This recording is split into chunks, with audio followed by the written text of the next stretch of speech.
So this next Shiloh, unfortunately, is a true story. But there were, a Jewish person who was like a thief that was involved.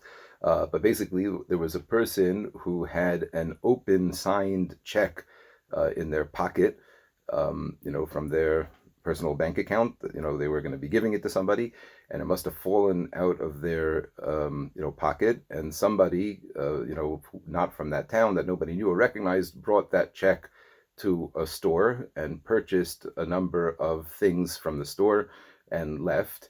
And by the time the store owner also was a Frum Jew, all the people were Frum. By the time the store owner went to deposit the check, it had been canceled. Okay, so let's just call that Ruvain is the owner of the check, and it fell out of his pocket. The thief Larry, took this check and bought from Shimon a number of expensive items in a store, and then disappeared with those items. And when Shimon went to go cash the check, Ruvain had already canceled it because he realized that it was stolen. And now Shimon wants to collect the money from Ruvain, meaning the Larry is gone, we can't find the thief.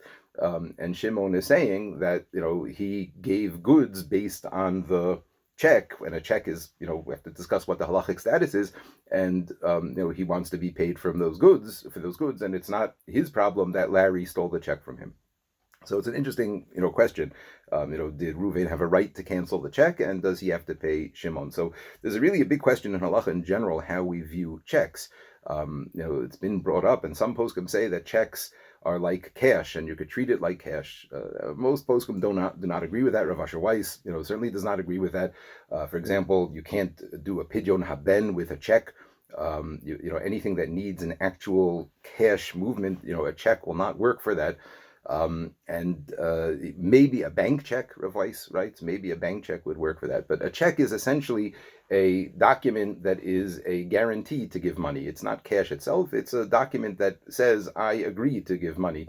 And when a person, fills out that document, it's on the assumption, on the understanding that they are interested in giving that money and doing it willingly. And then, if they did that, they are not allowed to, undo a check. But if a person's check disappears before they actually gave it to somebody, meaning before they made that commitment to somebody that I'm giving you this check in order for you to collect the money from my account, so then there's nothing that's binding really about that check. Legally it is, right? But that's stealing, right? But there's nothing, if I don't give my check to somebody as saying like, here, I'm giving you this guarantee that I'm going to pay you, and in exchange for that, you'll give me the goods because you trust that this is a good check, right? But if somebody steals a check from me, so that's like, forging my signature.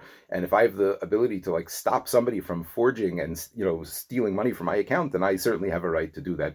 So in this case, Ruvain was justified in stopping the check.